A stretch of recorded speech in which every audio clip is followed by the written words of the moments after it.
बेटा कुछ करेक्टरिस्टिक्स हम लोगों के रह गए थे, ठीक है। जैसे होते तो ये कुछ सिमिलर ही हैं, जैसे लाउडनेस जो है वो सिमिलर होता है एम्पलीट्यूड के, ऐसे ही पिच सिमिलर होता है फ्रीक्वेंसी के, लेकिन इन लोगों को थोड़ा सा अलग से रिप्रेजेंट कर रखा है कई बुक्स में, तो इसलिए अलग से समझा रहा हूँ आपको। तो करेक्टरिस्टिक्स होते क्या है, तीन करेक्टरिस्टिक्स होते हैं, लाउडनेस, पिच, क्वालिटी, ठीक है। क्या क्या है, लाउडनेस, लाउडनेस डिपेंड करता है कितनी एम्पलीट्यूड उस वेव की है, ठीक है। अगर एम्पलीट्यूड कम है, मतलब हाइट उसकी कम है, तो उसकी स्मॉल एम्पलीट्यूड है, स्मॉल एम्पलीट्यूड है तो उसको हमको बोलेंगे लाउडनेस उसकी कम है, सॉफ्ट साउंड है वो, हल्की आवाज है। इसी समय पे अगर हम लोग देखें, अगर किसी की एम्पलीट्यूड बहुत हाई है तो उसकी लाउडनेस भी क्या होगी, हाई होगी, ठीक है। इसकी ऐसे यूनिट होती है डेसिबल, ठीक है। जैसे आप लोग कुछ इलेक्ट्रिकल अप्लायंसेस खरीदने जाते हैं तो उसके अंदर हम लोगों को देखना पड़ता है वो कितना शोर मचाता है। सिंपली जैसे हम किसी ऑफिस के लिए, किसी जगह के लिए अगर लेने जाते हैं एयर कंडीशनर, तो हमें देखना पड़ता है वो साउंड कितना प्रोड्यूस करेगा। पता लगे मीटिंग चल रही है और वो अपना जनरेटर चालू करके बैठा हुआ है ना, तो उस तरीके से हम लोग को लाउडनेस चेक करनी पड़ती है। तो आप जाओगे कभी एयर कंडीशनर देखने के लिए तो वहाँ नीचे लिखा होता है 50, 80, 70 dB, कितने डेसिबल का वो है, ठीक है, कितना साउंड प्रोड्यूस वो करता है। मेनली जो स्प्लिट एसीज होते हैं हमारे कमरे के अंदर जो लगे हुए होते हैं, ठीक है ना, स्प्लिट एसी समझते होगे, तो वो साउंड कम प्रोड्यूस करते हैं। जो विंडो एसी होते हैं वो खुद जनरेटर की तरह आवाज करते हैं पता ही है तुम्हें। अच्छा, अब इसको थोड़ा सा पढ़ते हैं। Sound, loudness of a sound is measure of sound energy reaching पर आर ईयर पर सेकंड, मतलब कि हमारे कान में कितनी आवाज आएगी कितने सेकंड के अंदर, उसे हम लोग बोलते हैं, ठीक है। कितनी आवाज आएगी कितने सेकंड के लिए, मतलब एनर्जी कितनी है, साउंड एनर्जी कितनी है, उसके हिसाब से हम लोग लाउडनेस को देखते हैं। जितनी जोर से बोलूंगा उसकी लाउडनेस, जितनी जोर से, जितनी आराम से बोलूंगा उसकी लाउडनेस। तो it all depends on the energy, right, ठीक है। It depend on the amplitude, समझा दिया मैंने आप लोगों को। Then we have pitch. Pitch क्या होता है, it can distinguish between different sound of same loudness, different sound of same loudness. मान ले मैं भी बोल रहा हूँ और एक बच्ची भी बोल रही है मेरे साथ, हम लोगों की एम्पलीट्यूड सेम है, ठीक है। अब जब हम दोनों बोलेंगे सुनने वाले को अलग अलग आवाज सुनाई देंगी, क्यों, क्योंकि दोनों की पिच अलग है। क्या अलग है, पिच, फ्रीक्वेंसी अलग है उसकी। फ्रीक्वेंसी जैसे मेरी साउंड की फ्रीक्वेंसी ये रहेगी, लो पिच रहेगी मेरी, और जो बच्ची मेरे साथ बोल रही है, जो फीमेल मेरे साथ बोल रही हैं, उनकी कैसी रहेगी, हाई पिच। हाई पिच का मतलब क्या है कि उसकी फ्रीक्वेंसी हाई है।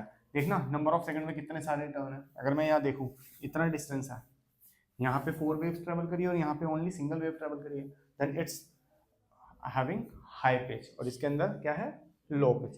It depend on the frequency obviously, what we are talking about, it is what we क्या, फ्रीक्वेंसी, तो फ्रीक्वेंसी के ऊपर डिपेंड करता है पिच, ठीक है। यहाँ तक क्लियर है, ठीक है। अब इसके बाद हमने एक बात करनी है टिम्बर की।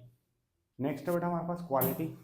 कह रहा है क्वालिटी वो करेक्टरिस्टिक है म्यूजिकल साउंड की which enable us to distinguish between the sound of same pitch and loudness. Frequency same है, एम्पलीट्यूड सेम है, तो डिफरेंस क्या है, डिफरेंस है उसकी वेव का, डिफरेंस है उसकी साउंड की सुनने वाली चीज का। क्या है, जैसे एग्जांपल के लिए अब मैं एक गाना गा रहा हूँ, ठीक है, उस एक गाने के अंदर बहुत सारे डिफरेंट डिफरेंट म्यूजिकल इंस्ट्रूमेंट्स हो सकते हैं, ठीक है। अगर आप ध्यान से सुनो देन यू कैन डिस्टिंग्विश कि हाँ कौन कौन से इसके अंदर म्यूजिकल इंस्ट्रूमेंट बजे हैं, अगर आपको पता है किसकी साउंड क्या होती है, ठीक है। समटाइम देखते हैं उसके अंदर तबला बज रहा है, ठीक है, फ्लूट बज रही है, वायलिन बज रहा है, गिटार बज रहा है, मुझे नहीं पता क्या मिक्स एंड मैच होता है, ठीक है। कोई बोले सर गिटार के साथ वायलिन, वायलिन के साथ तबला है क्या मिक्स, मुझे नहीं पता। यानी कि इस गाने के अंदर बज रहा है, साथ में ड्रम बज रहा है, ड्रम पे आपको समझ आएगा, हाँ टैंगो बज रहा है, टक टक टक टक टक, ऐसे साउंड पता नहीं कैसी होती है, तो आप उसको डिस्टिंग्विश कर पाओगे, ठीक है। आप तबले की आवाज को, टैंगो की आवाज को और ड्रम की आवाज को पहचान लोगे, हाँ भैया ये अलग है।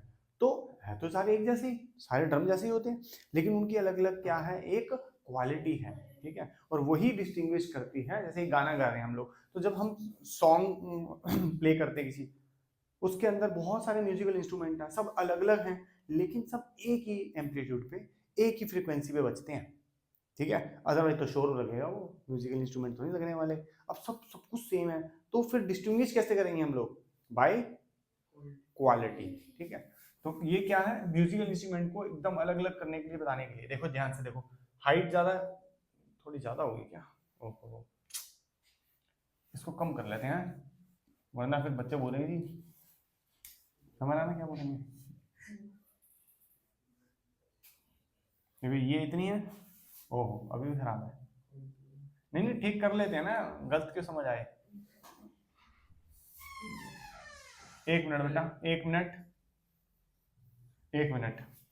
Okay sir. नहीं समझ आ रही, बोल तो रहा हूँ, एक मिनट। देख फ्लूट है, ठीक है, फ्लूट के अंदर अगर आप लोग देखो तो एम्पलीट्यूड सेम है, फ्रीक्वेंसी भी क्या है, सेम है ना। डिफरेंस क्या है, साउंड की एक बार वेव्स देखो, वही डिफरेंट है। ये क्या है, वायलिन है और ये क्या है, फ्लूट है। बाकी सब कुछ सेम है, एम्पलीट्यूड सेम है, फ्रीक्वेंसी सेम है, बस एक ही चीज की डिफरेंस है।